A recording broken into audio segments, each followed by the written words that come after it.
Ayo, we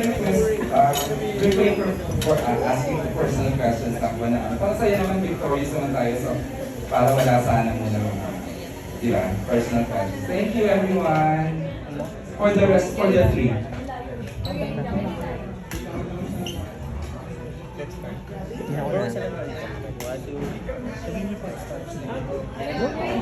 Sabihin niyo pag-start na para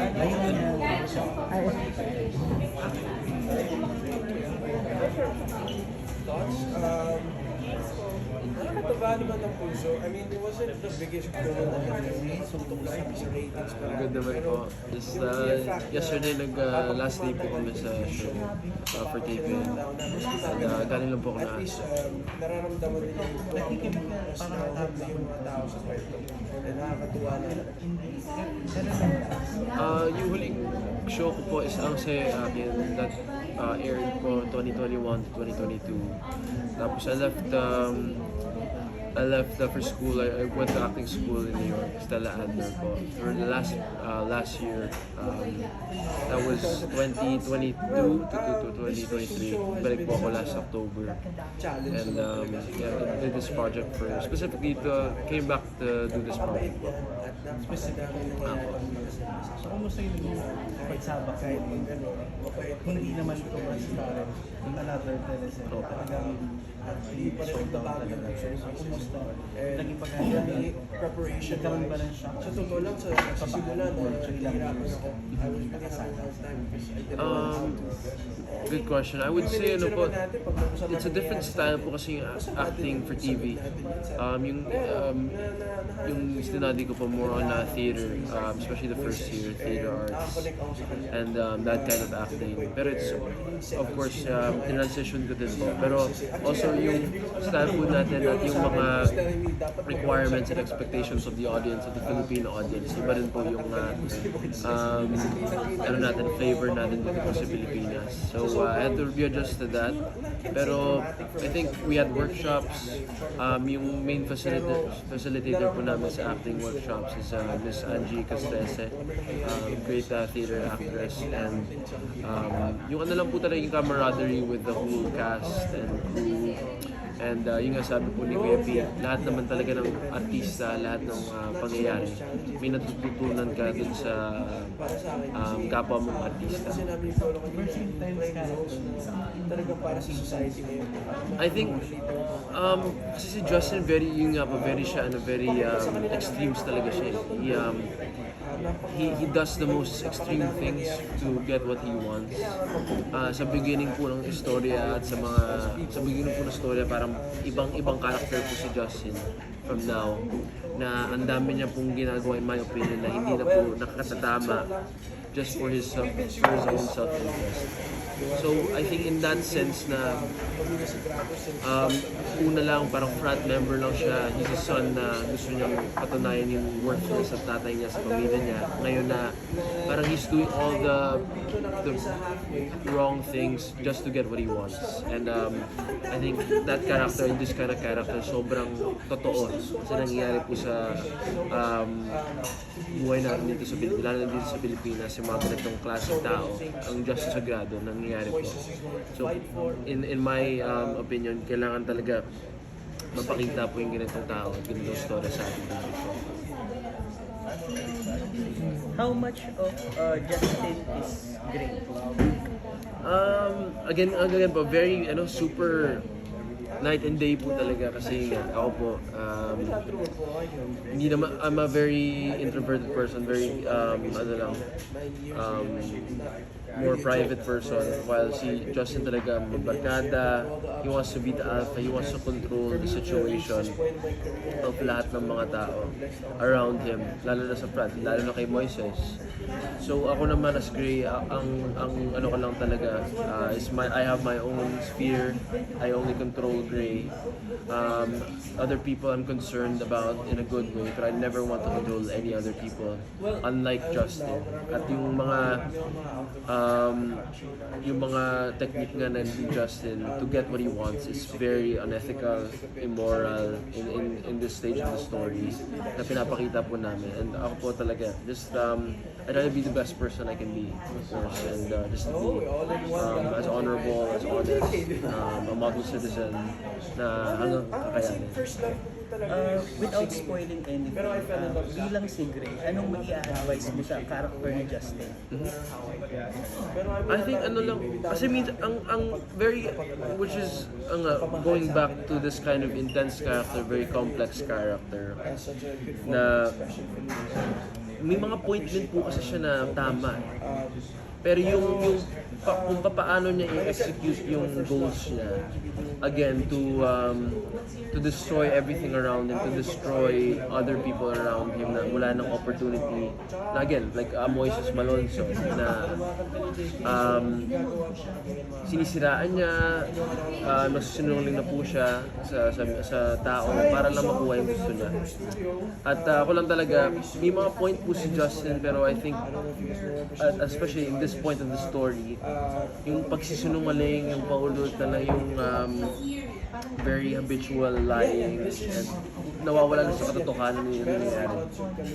Lahat ng sinasabi ni Justin, para lang maprotektahan naman yung sarili niya, para maprotektahan yung si Rafael, yung tatay niya, at yung buong Sagrados. Pero yun nga, ako talaga just be as honest as you can, be as loving as you can to everything, and your fellow man, your fellow to nature. I think that's honestly one of my big goals for the Philippines. That's just like opinion na parang kailangan talaga natin i-preserve yung kalikasan natin, yung likas na kalikasan natin. Kasi it's the natural world, it's the blessing from God na yung mga oceans natin, mga puno natin. I think we need to be more geo mentality na inisip po natin yung environment po natin. May last question, nabanggit mo na malayo si Gray kay Justin, and nabanggit mo rin na napaka-intense na character. So paano ka magpagpag ng character? Kunwari, kami ka na, paano mo siya napapagpag? Meron ka bang ritual? More so just talaga, comforting myself as much as possible. I love music.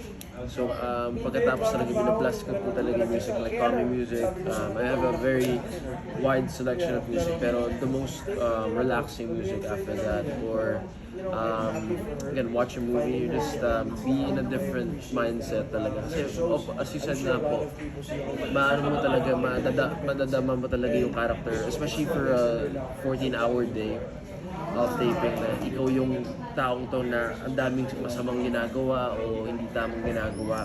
Kailangan mo talaga i-disassociate yung sarili mo pagkatapos mo.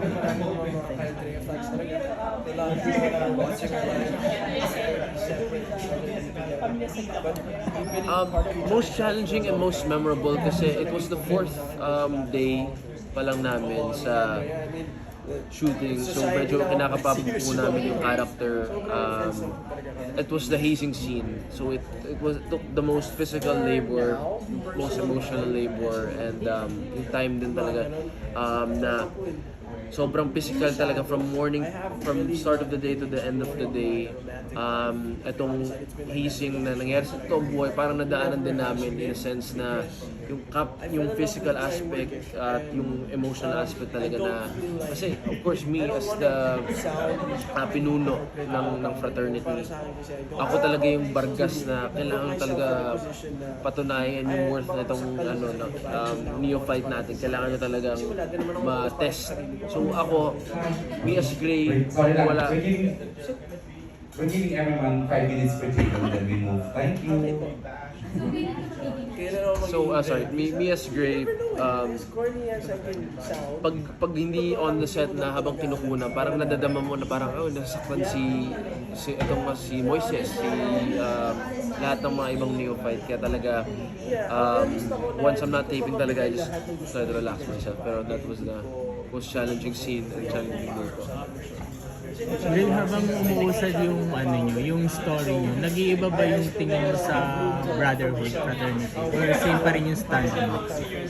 Again, for me kasi talaga more for the individual talaga eh. Kasi lahat naman po tayo talaga ang advice ko hindi ma-apply sa isang tao or ma-apply sa isang tao din po kasi nga lahat po tayo may sarili-sariling buhay, may sarili-sariling mga experiences, sarili-sariling talents, sariling wants. Yun yung number one talaga. So, for me, in my opinion, in my experience and in my life story, hindi talaga ma-apply sa akin na yung ganong kind of institution na it doesn't apply to me. Pero again, for a person na kailangan talaga or they will think it will benefit their lives in a good way and without hurting anyone else, I would tell them na go for it 100% po. We are blessed with One the world question that lang. we live in. Your role is binigay namin. parang emotionally draining, physically draining din. Which gives you a bigger challenge? The emotional requirement of the show or the physical requirement of the character? Great question. Ako po, I love physical activity, so I think kahit paguri mo pa ako physical, parang kayang-kaya ko. Like ever since naman po, I love to play basketball, sports, badminton, coaching soccer, this and that. And it's great. I love being active. So parang regular na po sa akin yung kahit buong araw. Parang mas na-enjoy pa po nga ako pag ganun eh. Napapawisan or yung I move my body. Because again, I preach na everyone should be very active and physical and healthy. So I think yung ano talaga, the psychological depth of character like Justin na sobrang minsan nagiging sobrang dark na po talaga, sobrang nagiging yun nga, there's no empathy towards other people. So I think yung psychological talaga for me, sobrang naaawa talaga ako sa mga nagiging nababangga po ni Justin in his pursuit for his own personal Gano'n goals. siya sa set niya, alam niya kung anong kailangan niyang gawin. Alam ng mga tao niya, alam niya. Kasi medyo ipit po kami nung araw na nag-blocking po siya, direct po siya para sa amin kasi one day issue. Story. Pero binigyan niya lahat. He was really I think not a story pero I think yung buong ano kasi talaga yung buong vibe po namin sobrang relax lang talaga. Ang dami namin artista, ang ganda ng mga sense of humor nila. So I think every day na of course when we're not on set, yung mga funny stories, yung bonding with our co-actors, you know, just eating food, you know, working out together. I think yung ano talaga nag-uplift sa amin. Tsaka of course, yung mga biruan po ng mga kaibigan, like mga artista. Pero may artista, pwede mo So, I think it's time na ibang Ulit na take. I think the first couple of days may mga eksena po. I can't pin a specific scene pero pag ano po talaga, for me, even like with any project that I've done ever, the first couple days talaga, you really have to get within the character. So hindi mo pa siya gamay na gamay. So those Kasi on the TV, I only have to gather the 3 actors from TV. Okay, great. At saka naman,